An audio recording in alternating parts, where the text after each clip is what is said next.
சர்வதேச அரசியலிலே இன்றைய நாளிலே பேசப்படுகின்ற மிக முக்கியமான விடயம் அமெரிக்காவின் அதிகாரமும் அந்த அதிகாரத்தை அமெரிக்கா சர்வதேச நாடுகளில் பாவிக்கின்ற விதமும் தான். இன்றைய நாளிலே இந்த ஜனவரி மாதத்துக்கு பின்னரான காலப்பகுதியில் நாம் இரண்டு நாடுகளை பற்றி அதிகமாக கேள்விப்பட்டோம். ஒன்று வெனிசுவேலா, இன்னும் ஒன்று ஈரான். இந்த இரண்டு நாடுகளினுடைய நிலைமைகளும் இப்போது நமக்கு தெரியும். வெனிசுவேலா தன்னுடைய அதிபரையே பறிகொடுத்திருக்கின்றது. ஈரான் அங்கே பல்லாயிரக்கணக்கானோர் வீதியிலே இறங்கி அரசுக்கு எதிராக போராட்டம் செய்கின்றனர். ஆர்ப்பாட்டங்கள் வெடிக்கின்றது. ஆயிரக்கணக்கான உயிர்கள் பறிபோயிருக்கின்றது. இந்த இரண்டு நாடுகளுமே எண்ணெய் வளத்திலே மிகைத்த நாடுகள். சதாம் ஹுசேன் ஒரு பேட்டியிலே சொல்லியிருப்பார், ஈராக்கினுடைய முன்னாள் அதிபர், இந்த உலகிலே எந்த நாடு எண்ணெய் வளத்தை தன் கட்டுப்பாட்டுக்குள் வைத்திருக்கிறதோ அந்த நாடுதான் உலகையும் ஆளும் என்று. வெனிசுவேலா உலகிலே அதிகமான எண்ணெய் வளத்தை கொண்ட நாடு. ஈரான் உலகில் உள்ள எண்ணெய் வளத்திலே 12% தன் பக்கம் கொண்ட நாடு. ஆனால் இந்த இரண்டு நாடுகளினுடைய இன்றைய நிலையும் தலைகளாக மாறி போயிருக்கிறது அல்லவா? இதற்கு பின்னால் இருக்கின்ற காரணம் அமெரிக்காவினுடைய நிகழ்ச்சி நிரல். அமெரிக்கா தான் இது அத்தனையும் செய்து முடித்திருக்கிறது. அப்படி என்று சொன்னால் சீனா, ரஷ்யா போன்ற பெரும் பெரும் நாடுகளை தாண்டி அமெரிக்காவிடம் ஒரு மிக பெரும் அதிகாரம் இருக்கிறது. இந்த எண்ணெய் வளம், வாயு வளத்தை எல்லாம் தாண்டி ஒரு அதிகாரத்தை அமெரிக்கா கொண்டிருக்கிறது. அந்த அதிகாரம் என்ன? அந்த அதிகாரத்தை எப்படி அமெரிக்கா உலக நாடுகளிலே பாவிக்கிறது? இது தொடர்பான விடயங்களை பற்றி தான் இந்த வீடியோவிலே பேச போகிறோம். நீங்கள் என்னுடைய சேனலுக்கு புதிய ஒருவராக இருந்தால் சேனலை சப்ஸ்கிரைப் செய்து கொள்ளுங்கள். உங்களினுடைய நண்பர்களோடும் பகிர்ந்து கொள்ளுங்கள். அமெரிக்காவிடம் எண்ணெய் வளம், வாயு வளம் இல்லை என்று சொன்னாலும் அமெரிக்கா இதனை தன் கட்டுப்பாட்டுக்குள் வைத்துக் கொள்ள வேண்டும் என்ற நோக்கில் 1970களில் மத்திய கிழக்கின் ராஜாவான சவுதி அரேபியாவுடன் ஒரு ஒப்பந்தத்தை செய்து கொள்கின்றார்கள். அந்த ஒப்பந்தம் மத்திய கிழக்கிலிருந்து உலக நாடுகளுக்கு செல்லுகின்ற அத்தனை எண்ணெய்களும், கச்சா எண்ணெய்களும் டாலருக்குத்தான் விற்பனை செய்யப்பட வேண்டும் என்பது அந்த ஒப்பந்தமாக இருந்தது. இப்பொழுது உலக நாடுகள் அந்த ஒப்பந்தத்திற்கு சவுதி அரேபியாவும் ஒத்துழைக்க, உலக நாடுகளில் எந்த ஒரு நாடு எண்ணெயை பெற்றுக்கொள்ள வேண்டுமாக இருந்தாலும், எரிபொருளை பெற்றுக்கொள்ள வேண்டுமாக இருந்தாலும் டாலரில் மட்டுமே பணம் செலுத்த முடியும் என்பது அந்த ஒப்பந்தத்தின் முடிவாக போனது. இதன் பின்னால் உலக நாடுகள் தங்களுடைய பரிவர்த்தனையை டாலரிலே மேற்கொள்வதற்கு ஸ்விஃப்ட் என்று சொல்லும்படியான சர்வதேச நாணய மாற்று அமைப்பொன்றையும் அமெரிக்கா நிறுவுகிறது. ஐக்கிய அமெரிக்க டாலர் என்பது அமெரிக்காவினுடைய ஒரு உத்தியோகபூர்வமான கரன்சி. அதனை நாங்கள் வெளிய நாடுகளுடன் பரிவர்த்தனை செய்து கொள்ள வேண்டுமாக இருந்தால் அமெரிக்காவின் ஸ்விஃப்டூடாகத்தான் நாங்கள் பரிவர்த்தனையை செய்து கொள்ள வேண்டும். இப்பொழுது இதுதான் அமெரிக்காவினுடைய மிக பெரும் ஆயுதமாக மாறுகிறது. பல உலக நாடுகளினுடைய நிலைமைகளையும் கேள்விக்குறியாக்கும் ஒரு சக்தியாக இந்த டாலரும் ஸ்விஃப்டும் மாறி போகிறது.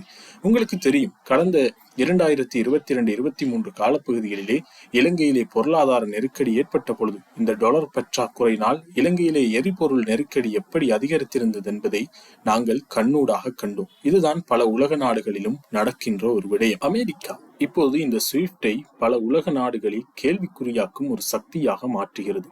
ஒரு நாடு உலக சந்தையிலே தங்களுடைய பரிவர்த்தனை டாலர் மூலம் மேற்கொள்ள வேண்டுமாக இருந்தால் ஸ்விஃப்டிலே பதிவு செய்து கொள்ள வேண்டும். ஒரு நாட்டை ஸ்விஃப்டிலே இருந்து அமெரிக்கா நீக்குமாக இருந்தால் அந்த நாடு உலக அளவிலே டாலரிலே பரிவர்த்தனை செய்ய முடியாது.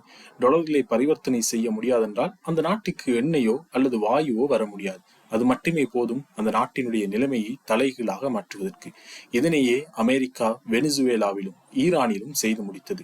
பல தசாப்தங்களாக ஈரானிலே தொடர்ச்சியாக பொருளாதார தடை நீடித்து வந்து கொண்டே இருந்தது.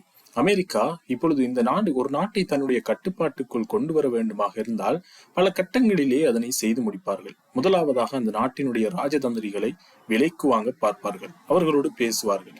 அவர்கள் ஒப்புக்கொள்ளவில்லை என்றால் அவர்களுக்கு வெளிநாட்டு தடைகளும் பயணத்தடைகளையும் விதித்து அவர்களை ஒரு சிறைக்குள்ளே அடைத்து விடுவார்கள்.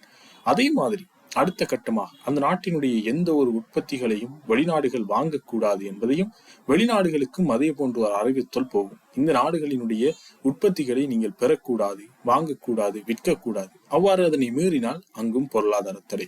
இந்த சாங்ஷன் என்று சொல்லக்கூடிய பொருளாதார தடை தான் அமெரிக்காவினுடைய மிகப்பெரிய ஆயுதம். இதனை தான் அமெரிக்கா பல நாடுகளிலே செய்து வந்தது. இன்று அமெரிக்கா மிக உக்கிரமாக இந்த விடயத்திலே ஈடுபடுவதற்கு காரணம் பிரிக்ஸ் என்கின்ற அமைப்பு. சில வருடங்களுக்கு முன்னால் பிரேசில் அதே போன்று Russia, India, China, south Africa போன்ற நாடுகள் இணைந்து பிரிக்ஸ் எனும் அமைப்பை உருவாக்கினார்கள். இப்பொழுது கடந்த வருடத்திலே ஒரு பேச்சு வந்தது, பிரிக்ஸ் தன்னுடைய உத்தியோகபூர்வ நாணயத்தை வெளியிடுவதற்கு எதிர்பார்ப்பதாக. அப்படி ஒரு நாணயம் வெளிவந்தால் டாலரினுடைய மதிப்பு மொத்தமாக குறைந்துவிடும். அமெரிக்காவினுடைய இந்த பொருளாதார தடை மிரட்டல்கள் எல்லாம் தூசாக பறந்துவிடும். இதற்கு பயன்தான் இந்த ரஷ்யா, சைனா, இந்தியா போன்ற நாடுகளோடு கூட்டு சேர நினைக்கும் வெனிசுவேலா, ஈரான் போன்ற நாடுகளை அமெரிக்கா இப்படி வாட்டி வதைக்கின்றது. இதற்கு மிக விரைவிலே ஒரு முடிவு வரும் என்று எதிர்பார்க்கப்படுகின்றது. டாலருக்கும் அதே போன்று இந்த ஸ்விஃப்ட் அமைப்புக்கும் எதிராக ஒரு சக்தியை நாங்கள் கட்டியெழுப்ப வேண்டுமாக இருந்தால் அது இலகுவான ஒரு காரியம் அல்ல. அது பல கட்ட பேச்சுவார்த்தைகளிலே, பல ராஜதந்திர முடிவுகளுக்கு பின்னால் தான் செய்ய முடியும். ஆனால் அமெரிக்கா பல நாடுகளை தங்களுடைய கட்டுப்பாட்டுக்குள் வைத்திருப்பதால் இதனை செய்து முடிப்பது என்பது மிக கடினமான ஒரு விடயமாகத்தான் இன்றைய சூழலிலே பார்க்கப்படுகிறது. ஆனாலும் அமெரிக்காவினுடைய இந்த அதிகாரம் பல நாடுகளிலே புரட்சிகளை ஏற்படுத்தி இருக்கிறது. பல நாடுகளிலே ஆர்ப்பாட்டங்களையும் போராட்டங்களையும் ஏற்படுத்தி இருக்கிறது. சொல்ல போனால் மறைமுகமாக பல உயிர்களை காவு வாங்கி இருக்கிறது. இந்த டாலரினதும் இந்த ஸ்விஃப்ட் என்பதும் ஒரு மிகப்பெரிய ஒரு மாயை. உலக அரசியலிலே விரிக்கப்பட்டிருக்கின்ற இந்த மாயையிலே இருந்து மீண்டு வருவதற்கு பல நாடுகள் கடினமாக முயற்சித்தாலும் கூட காலம் இடம் கொடுக்கவில்லை என்றுதான் சொல்ல வேண்டும். இப்பொழுது நிலைமை கொஞ்சம் கொஞ்சமாக மாறி இருக்கிறது. ஏற்கனவே முட்டி மோதிக்கொண்டிருந்த சவுதியும் ஈரானும் கொஞ்சமாக உள்ளே சேர்ந்திருக்கிறார்கள். எனவே இந்த நிலை மாறலாம். சவுதி அண்மையிலே இந்த ஈரான் அமெரிக்கா மோதலின் போது அமெரிக்கா தன்னுடைய வான்பரப்பை பயன்படுத்த முடியாது ஈரானை தாக்குவதற்கென்று சவுதி அறிவித்திருந்தது. எனவே இதெல்லாம் தற்பொழுது மத்திய கிழக்கு நாடுகள் கொஞ்சம் கொஞ்சமாக அமெரிக்காவை விட்டு விலகுவதாகவே காட்டப்படுகிறது. அமெரிக்கா இப்பொழுது கொளுத்தி விட்டு தங்களுடைய குளிர் காய்கின்ற வேலையை பார்க்கின்றார்கள். அப்படியாகத்தான் ஈரானிலே இந்த ஜென்சி வர்க்கத்தினுடைய ஆர்ப்பாட்டங்களும் போராட்டங்களும் நடந்து முடிந்தது. இருந்தாலும் ஈரான் ஒரு பலமான நாடு, தங்களுடைய தன்னிறைவு பொருளாதாரத்தை கடைபிடிக்கின்ற ஒரு நாடு. எனவே ஈரான் வீழாது என்பது பலருடைய கருத்து.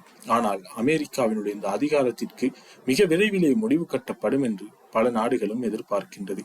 அப்படி நடந்தால் உலகத்திலே பல மாற்றங்களை எங்களால் பார்க்க முடியும் என்பதுதான் நிதர்சனமான உண்மை.